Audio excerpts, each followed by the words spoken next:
상황이 이렇다 보니 인구가 많은 수도권에서 코로나19가 급속도로 유행하는 것은 아닐지 우려가 커지고 있는데요. 재난방송센터 연결해 보겠습니다. 자, 이정훈 기자, 먼저 신규 확진자 현황 정리부터 해볼까요?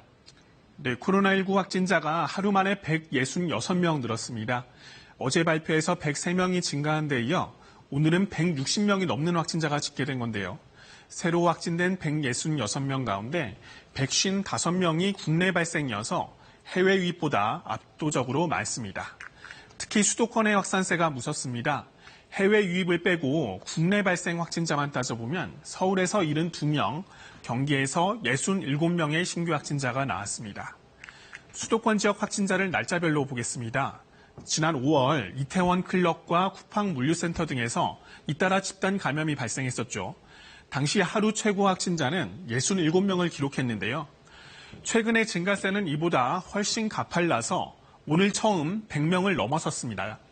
더군다나 5월 당시보다 집단 발병 건수와 감염 경로가 확인되지 않는 깜깜이 환자 비율이 훨씬 높습니다. 이번 수도권 확산 아무래도 종교시설발 집단 감염이 주 원인이겠죠? 그렇습니다. 서울 경기 지역 교회에서 집단 감염이 잇따르고 있습니다. 서울 성북구 사랑제일교회 관련 확진자는 오늘 59명으로 발표가 됐다가 조금 전 134명까지 늘었다고 정부가 밝혔습니다. 추가 확진자가 더 나올 것으로 보입니다. 경기 용인시 우리제일교회 관련 확진자는 100명을 넘어섰고요. 경기 고양시의 교회 2곳 확진자도 계속 늘고 있습니다. 방역당국이 분석해보니 예배를 볼 때 마스크를 제대로 쓰지 않았거나 성가대나 소모임에 참석해 가까운 거리에서 대화를 나눈 경우 증상이 있는데도 예배에 참석한 사례가 있었습니다. 서울과 경기도에선 오늘부터 종교시설 핵심 방역수칙을 의무화하고 있습니다.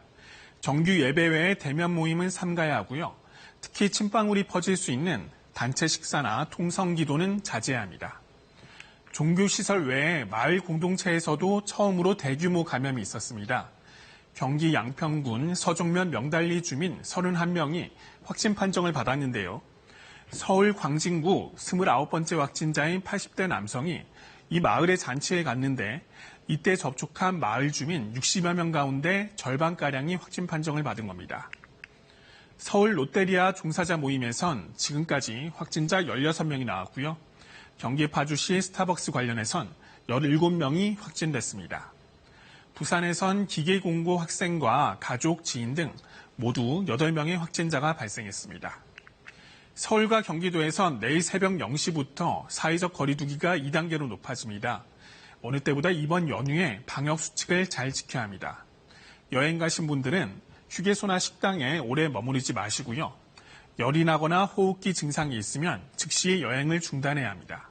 지금까지 재난방송센터에서 KBS 뉴스 이정훈입니다.